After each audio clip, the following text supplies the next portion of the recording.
guys, welcome back to my channel. Jadi di video kali ini aku akan bahas tentang produktivitas sekunder zooplankton. Buat kalian yang penasaran apa sih itu produktivitas sekunder zooplankton, without further ado, let's get started. Wait, sebelum masuk ke videonya, alasan saya memilih materi ini karena materi ini menarik dan saya merasa saya mampu untuk menjelaskannya dengan baik. So, buat teman-teman, keep on watching.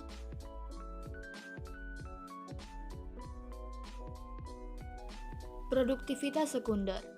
Produktivitas sekunder adalah banyaknya jaringan hewan yang diproduksi oleh suatu perairan per unit waktu per luas. Definisi lain tentang produktivitas sekunder adalah kemampuan suatu hewan invertebrata untuk memproduksi jaringan hewan per unit waktu per unit luas. Pengukuran produktivitas sekunder dapat menduga potensial kalori dari produsen sekunder atau konsumen tingkat pertama ke trophic level berikutnya atau ke rantai makanan decomposer. Selanjutnya, zooplankton. Zooplankton merupakan konsumen pertama yang berperan besar dalam menjembatani transfer energi dari produsen primer atau fitoplankton ke jasad hidup yang berada pada trophic level lebih tinggi atau golongan ikan dan udang. Tiga golongan zooplankton. Berikut adalah gambar dan jenisnya. Yang pertama ada rotifera, yaitu dengan contoh Branchionus, Keratella, dan lainnya. Yang kedua ada Cladocera, contohnya Moina, Evadne, dan lainnya. Yang ketiga ada Copepoda, contohnya Calanoid, Cyclopoid, dan lainnya.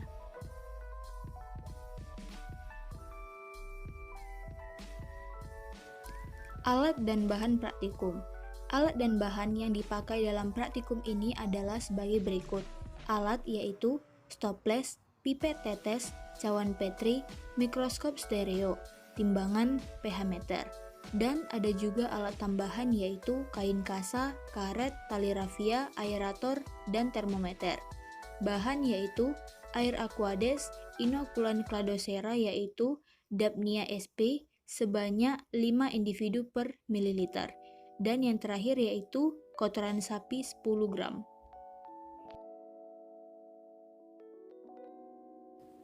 Prosedur praktikum. Prosedur dalam praktikum ini adalah sebagai berikut. 1. Stoples dibersihkan dan dikeringkan sebagai media ekosistem mikro. 2. Timbang kotoran sapi sebanyak 10 mg. Masukkan ke dalam stoples yang telah berisi air aquades sebanyak 2 liter. 3. Masukkan selang aerator ke dalam wadah supaya tersedia oksigen yang cukup. 4. Masukkan ke dalam stoples inokulan yang berupa Dapnia sejumlah 5 individu per mililiter. Biarkan beberapa hari dan ukur kelimpahannya setiap 4 hari sekali.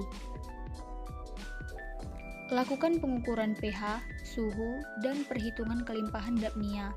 Suhu dan pH diukur menggunakan pH tester. Kelimpahan Dapnia dihitung dengan sebelumnya mengaduk air dalam stoples. Kemudian ambil 10 ml air dan lakukan pengamatan dengan lup atau mikroskop stereo. Hitung jumlah individu Dapnia yang ditemukan. Perhitungan kelimpahan pH dan suhu dilakukan 2 kali dalam seminggu dengan 3 kali ulangan setiap penghitungan untuk kelimpahan.